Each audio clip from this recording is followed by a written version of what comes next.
క్రీస్తునందున్న ప్రియులకు ప్రేమతో వందనాలు తెలియజేయుచున్నాను. అక్టోబర్ నెల 31వ తేదీ 2025. ఈరోజు దేవుడు మనకు చేస్తున్న వాగ్దానం ఏమిటనగా, యెషయా గ్రంథము 43వ అధ్యాయము 5వ వచనం మొదటి భాగం.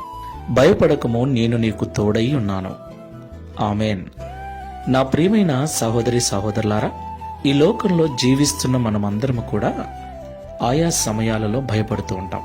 నాకు తెలిసి భయము లేని మనిషి ఈ లోకంలో లేడనుకుంటాను. ప్రతి ఒక్కరూ కూడా ఏదో ఒక విషయమై భయపడుతూ ఉంటారు. ప్రియులారా, భయము కలిగినప్పుడు ఎవరైనా పక్కన ఉంటే బాగుంటుంది అనిపిస్తుంది. మనల్ని ధైర్యపరిచేవారు మనకు కావాలి అనిపిస్తుంది. ఈ లోకంలో ఎవరు కూడా శాశ్వతమైన వారు కారు.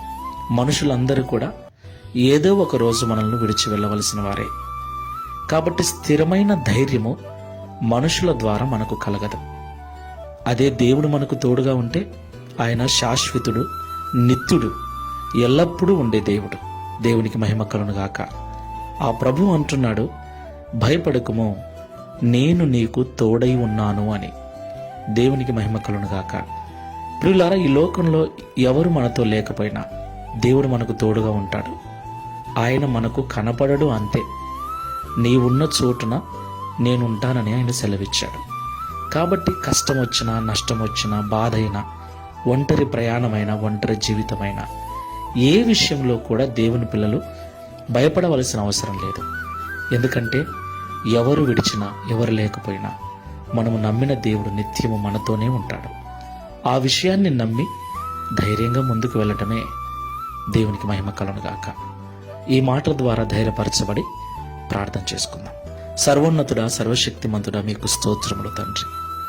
భయపడకము, నేను నీకు తోడై ఉన్నానని ఈ ఉదయకాల సమయంలో మాతో మాట్లాడినందుకు స్తోత్రములు.